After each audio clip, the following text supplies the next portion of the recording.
UK Interior Minister Suella Braverman lost her job after she criticised police in London. She criticised their actions during pro-Palestinian marches in comments made without Prime Minister Rishi Sunak's approval. Sunak faced mounting calls to sack Braverman after she suggested officers play favourites when policing protests and claimed they largely ignored pro-Palestinian mobs during recent demonstrations against the Israel-Hamas war. The comments, seen as red meat to the right wing of the governing Conservative Party, came after she described the rallies calling for a ceasefire in Gaza as hate marches, days after claiming some people were homeless as a lifestyle choice. Downing Street had insisted it had full confidence in Braverman, but said it was investigating how her comments in an opinion piece in The Times were published without its consent, as required by the ministerial code. According to people familiar with the matter, the speech was sent to Sunak's office, which requested changes that were not made. Braverman's words have heightened speculation she is positioning herself for a future Tory leadership contest, or that they are a deliberate ploy by Sunak's party to appeal to right-wingers before the next general election. Sunak has described a planned pro-Palestinian march in London on Armistice Day, when Britain honours its war dead, as provocative and disrespectful, and suggested London's Metropolitan Police ban it. Police had said the march did not meet the legal threshold for requesting a government order to stop it. Pro-Palestinian demonstrators marched peacefully through central London on Saturday, even as right-wing counter-protesters clashed with police, after a week of angry debate over whether to permit the event on a day when Britain honoured its war dead.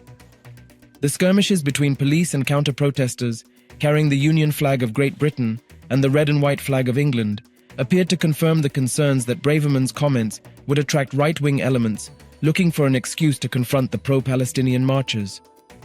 Police described the counter-protesters as mostly soccer hooligans from around the UK who spent the day confronting officers who tried to prevent them from attacking the march.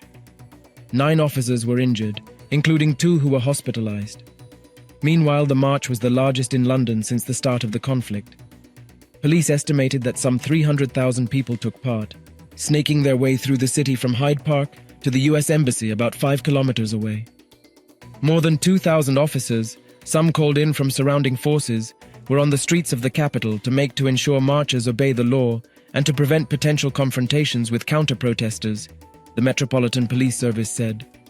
While Sunak and Braverman's comments were directed at pro-Palestinian protesters, critics had said they risked sparking confrontations between the marchers and far-right groups.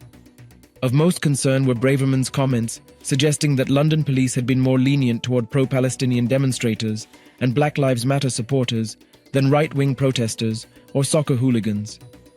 Braverman said the Metropolitan Police Force was ignoring law-breaking by pro-Palestinian mobs. On Saturday, fights broke out near the cenotaph between police and right-wing protesters chanting, "England till I die." Police used batons to stop the protesters, and ceremonies at the memorial weren't interrupted. Other clashes took place in other parts of the city, including Chinatown and near the Houses of Parliament. Following the confrontation near the cenotaph, police said the counter-protesters were not a single group, and officers were tracking them as they moved away into other parts of London. If they attempted to attack the pro-Palestinian march, we will use all the powers and tactics available to us to prevent that from happening, police said. The firing comes as the ruling Conservatives confirmed a major reshuffle of Sunak's top ministers was underway, his first since becoming the country's leader on October 25, 2022. He has trailed the main Labour opposition by double-digit margins throughout Sunak's time in power, and is widely tipped to lose the next election due next year. Braverman had stoked controversy throughout her tenure, taking a hardline stance on immigration in particular, and regularly wading into so-called culture wars issues which are seen as dividing the electorate. The right-winger attacked her critics as liberal, tofu-eating wokarati, while saying shortly after she was appointed that sending asylum seekers to Rwanda was her dream and obsession. Here are some comments Suella has made as Home Minister at various occasions that keep her critics busy. We stand with the many. The law-abiding, hard-working, common-sense majority. We saw at the end of last year people dying on the Channel in their ill-fated attempt to get to the UK.